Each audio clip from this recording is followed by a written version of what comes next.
3 जानेवारी 2024 ला अयोध्येवरून जेव्हा दुपारी फोन आला त्यावेळेला आश्चर्य वाटलं की आपलं नाव कसं काय काय, पण 22 जानेवारीला तुम्हाला अयोध्येला उपस्थित राहायचं आहे हे कळलं, आनंद झालाच.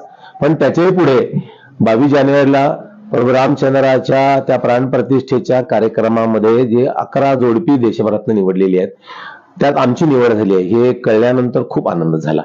आणि खूप आनंद झाला, तो व्यक्त करता येत नव्हता, डोळ्यातनं अश्रू वाहत होते. पण पूर्वजन्मीचं काही संचित आहे ते फळाला आलं.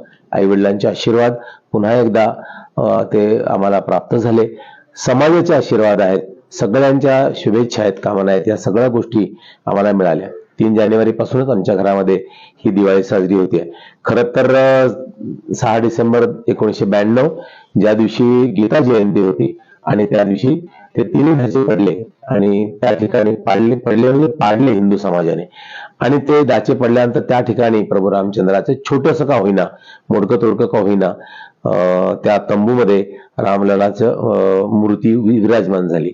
32 वर्षाचा काळ निघून गेला आणि या 32 वर्षाच्या काळामध्ये लक्षात आलं की भव्य निर्माण मंदिराचं होतंय. आणि 1992लाही मी अयोध्येत होतो आणि आता सुद्धा त्या भव्य मंदिराच्या निर्माणामध्ये रामलला तिथं विराजमान होणार आहेत आणि त्याचा साक्षीदार मी आणि माझी पत्नी तिथं होतो आहोत. रामलला प्रत्यक्ष तिथं विराजमान होणार आहेत, आम्ही त्याचे साक्षीदार होणार आहोत. या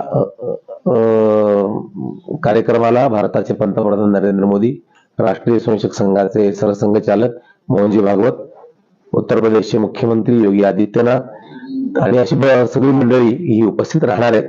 या उपस्थितीमध्ये आम्ही त्या ठिकाणी 11 जण उपस्थित राहणार आहोत. शिवाय कसा अनुभव असणार आहे? मग आता मोदींच्या हस्ते होत आहे ही तर चांगलीच गोष्ट आहे.